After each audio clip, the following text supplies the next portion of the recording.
The Money Show.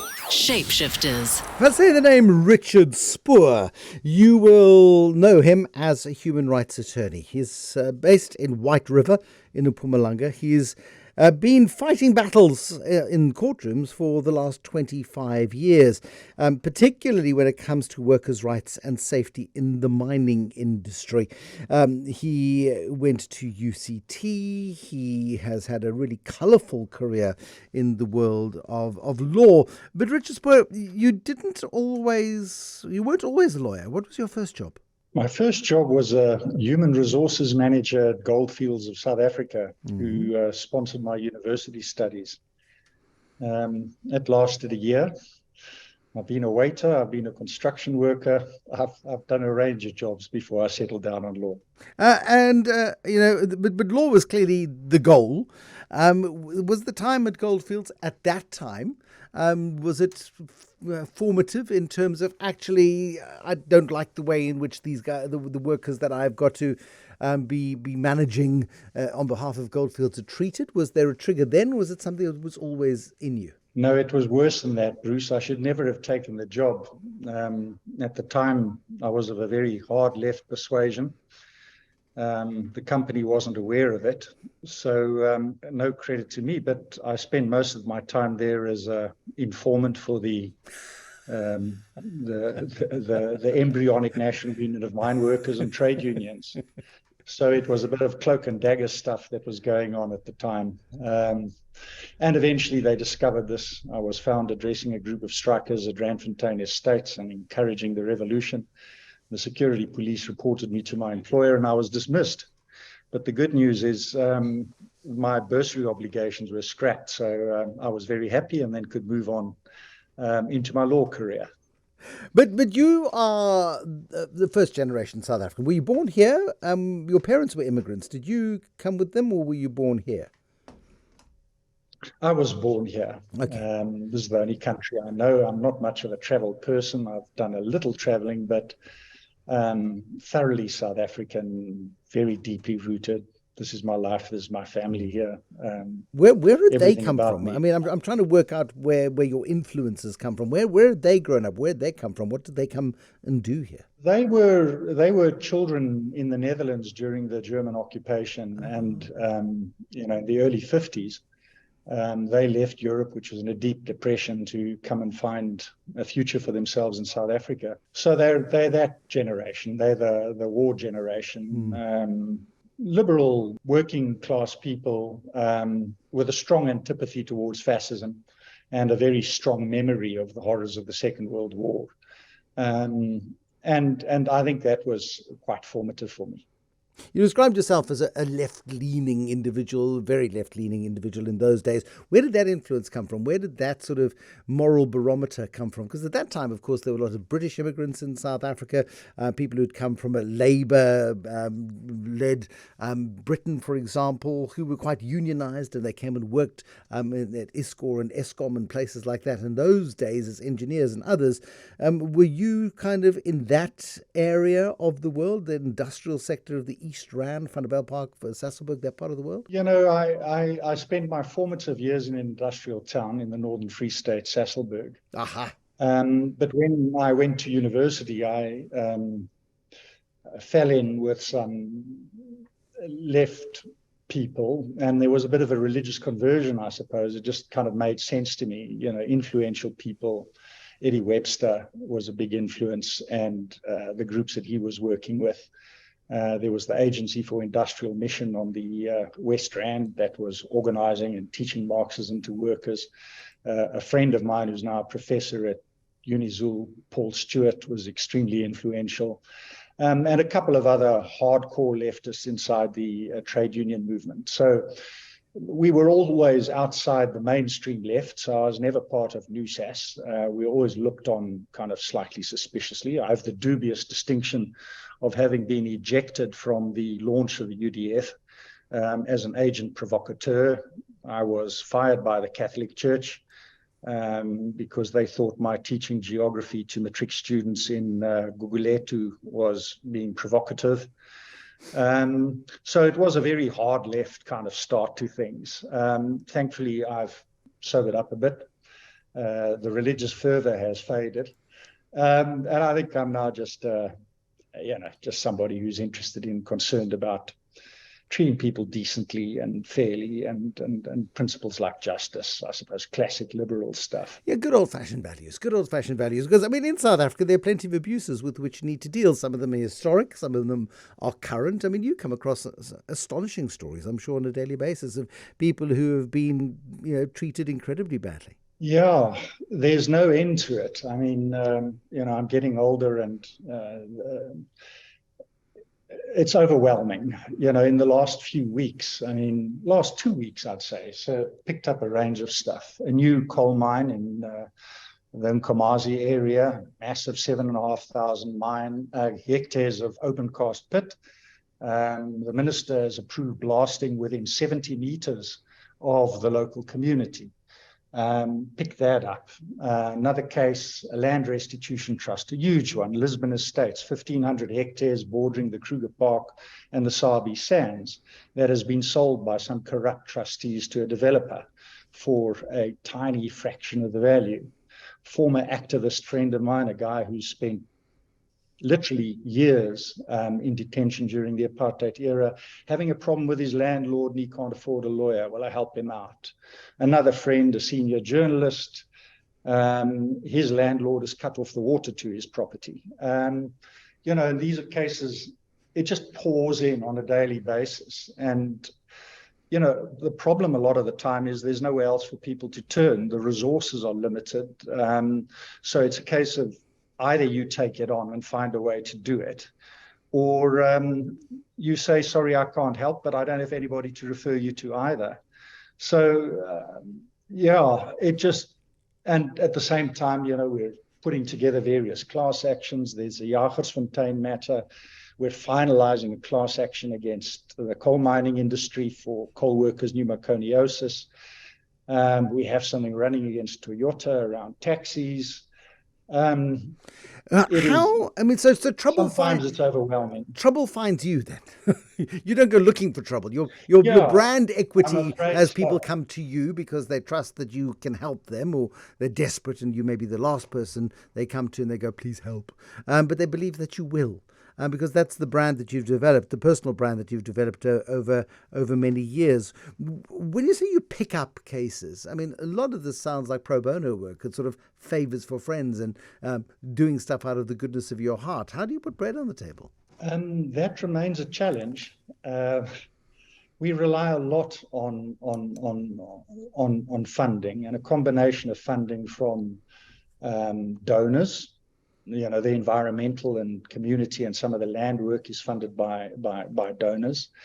And then some of the bigger litigation is funded by partnerships that we enter into with foreign lawyers, typically in the United Kingdom or in the United States. We enter into partnerships. They have the capital and resources to run it. We have the people on the ground, and between us, we do it. But a lot of that work, where there is funded work and where there is income, goes to fund, the work where there simply isn't money. And then you hope for success at the end of the day, and at minimum, you hope you'll recover costs on some or other tariff or in terms of a settlement. And that then funds the next round of litigation. But the firm has grown a lot the last 10 years. I've been a one-man practice most of the time. It's really challenging to find the resources to do this kind of work, particularly as we're distinguishable from many of the more well-known not-for-profits like Lawyers for Human Rights and the Legal Resources Centre and the Centre for Environmental Rights, and people like that who have solid donor funding. We're a private for-profit law firm. So the donor funding isn't as easy as it would have been if we were a not-for-profit like the Legal Resources Centre or CALS or any of those. So it is hugely challenging to keep things going. What is the oldest case you've picked up? I mean, I'm sure there are many legacy cases of irresponsible mine owners, for example, and cases like you mentioned, the mine workers with breathing issues as a result of inhaling coal dust for years, for example, or asbestos cases, or whatever the case might be. People are afflicted with the condition 30 years ago, and suddenly it manifests in their old age. And there are lots of historical cases like that, no doubt. Yeah, well, the silicosis case, the first claims date back to 1965. Sure. The new coal mining litigation that we've embarked on goes back even earlier than that. So I think our oldest clients in that litigation, started work on the mines in the 1950s. There's a lot of this historical legacy stuff. Difficult to litigate. I mean, with the coal mining industry, you know how that industry has transformed the last decade or two.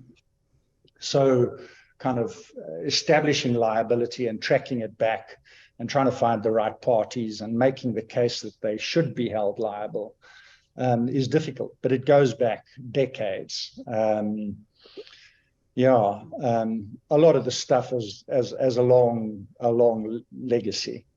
And then more recent cases. I mean, trouble never goes away. Mining industry, I saw a statement today celebrating the first fatality-free month ever in terms of health and safety. And mining in South Africa as a risky activity has improved in leaps and bounds since 1994. Of course, new regulation, new legislation, much tougher consequences for when miners are killed or injured on the job.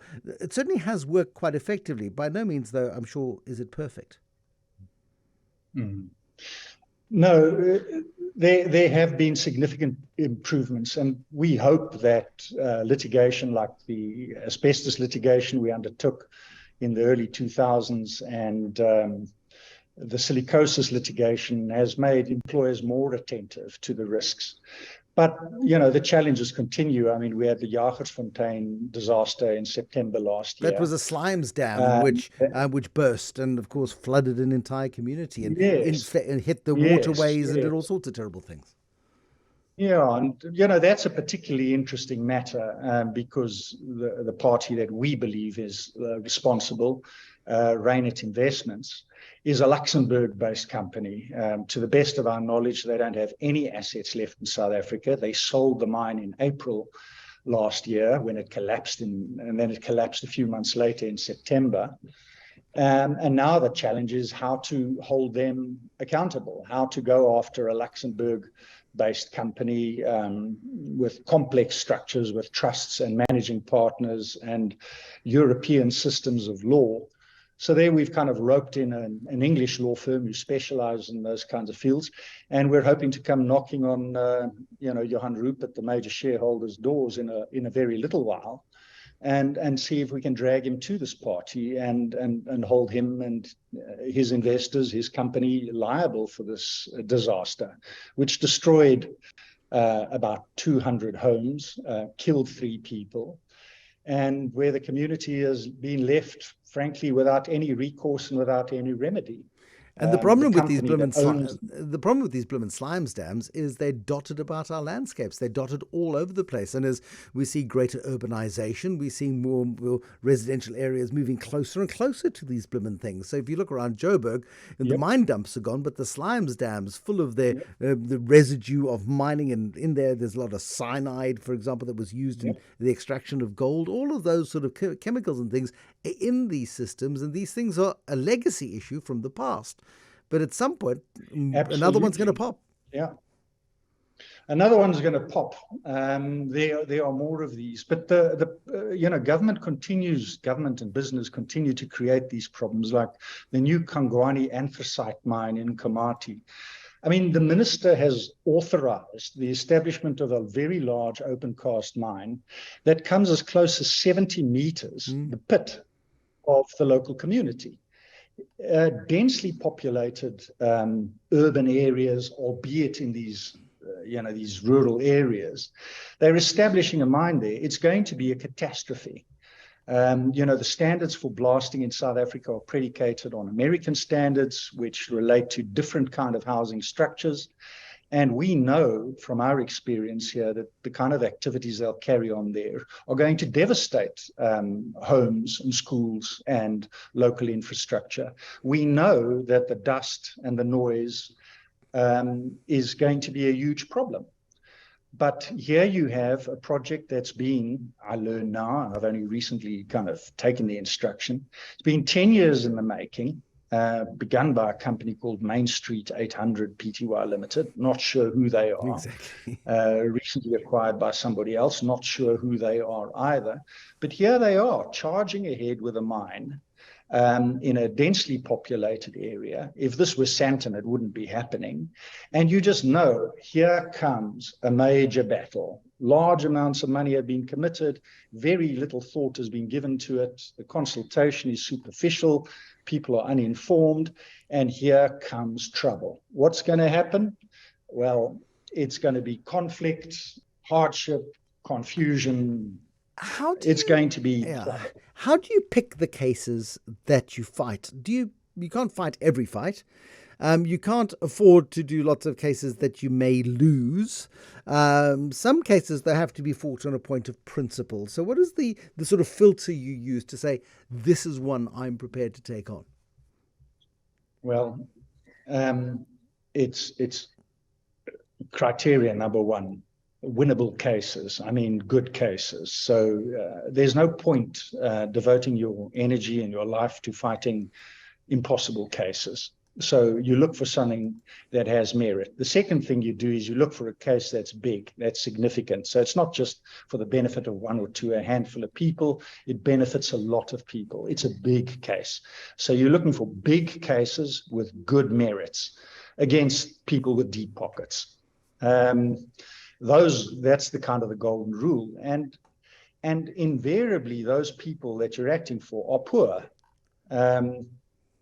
But that doesn't matter. They don't have money to pay you. But if the case is big enough, if the merits are strong enough, then even if your clients have absolutely nothing, it's probably a case worth doing. And of course, you want to feel that this is a morally correct case to do. This is something that must appeal to your heart. It must appeal to your gut. You must say, this is wrong. This needs to be dealt with. How do you find... And then you find the energy to do it. How do you find navigating the legal system? I mean, we look at the criminal sector, for example, and we look at the delays on trials and the bail conditions and how bad guys get bailed and commit more crimes while they're out than than before they were arrested the first time. I mean, we know the criminal courts are a mess. When it comes to civil litigation like this, how do the courts cope? I think that's the one system that still functions relatively well. There are outliers. You get some really poor judges and you get some really poor decisions. But the appeal system works. We still have good quality judges. So the civil justice system remains a really important resource and guarantor of justice. I steer clear of government and dealing with government and negotiating with government, and anything that depends on the goodwill and cooperation of government. I run a mile. I have confidence in the civil justice system, and that's the one that we use.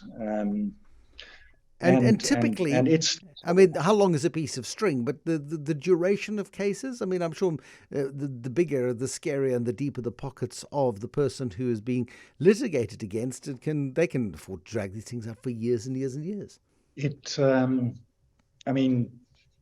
The silicosis litigation dragged for more than 10 years. By which time most of the potential beneficiaries are dead anyway, and you kind of go, my goodness me, was it really worth the trouble on that basis, Yeah, well, that's true. I mean, we're always too late. I mean, we're always after the fact. I mean, typically anyway. Kangwani is perhaps the difference.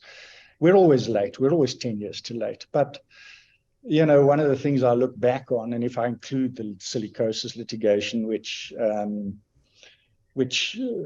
obviously skews the numbers, I'm quite pleased to be able to look back and say, well, over my career, I've probably recovered in the region of 7 billion rand in compensation for workers, 2 billion rand for various other matters, the asbestos litigation,